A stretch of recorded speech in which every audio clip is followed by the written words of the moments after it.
హిందూపురం నియోజకవర్గం నుంచి మేమందరూ వైఎస్ఆర్సీపీ పార్టీ తరఫున రైతుల పరంగా ఈ రోజు ర్యాలీ జరిపి ఎంఆర్ఓకి ఒక మెమోరాండం అనేది ఇచ్చినాము. ఏమిటంటే మన బార్డర్లో హిందూపురం నియోజకవర్గ బార్డర్లో చెలివెందల, రాజపల్లి, మీనుకుంటపల్లి, బాలంపల్లి మరియు మల్లగూరు, వీరేపల్లి ఈడంతా భూసేకరణ పేరుతో కూటమి ప్రభుత్వం వాళ్ళు చౌకాదరికి భూములను తీసుకుంటున్నారు. అదే కాకుండా రైతులకి ముందుగానే చెప్పుకోకుండా వచ్చి అవి ఇవి తీసుకొని రండి, మేము తీసుకుంటున్నాము, మీకు ఇది ధర అని వాళ్ళే ఫిక్స్ చేస్తున్నారు. వాళ్ళతో మాట్లాడట్లేదు, ఇవన్నీ చేస్తున్నారు.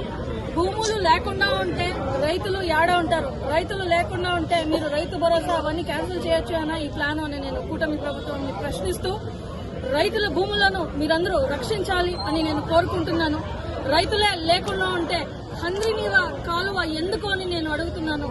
ఆ రోజు మన రాజన్న హయాంలో మన రాజన్న దానికి బడ్జెట్ అనేది పెట్టి హంద్రీనీవా కాలువ తీసుకొచ్చి రైతులు పుష్కలంగా ఆ నీళ్లతో పంటలు పండాలని యోజన వేస్తే సంవత్సరానికి 3 పంటలు పండే రైతులు భూములే లేకుండా ఉంటే హంద్రీనీవా కాలువ ఉంటే ఏమి పోతే ఏమి? ఈ అన్యాయాన్ని ఈడ చూసుకుంటూ మేము కూర్చోలేము.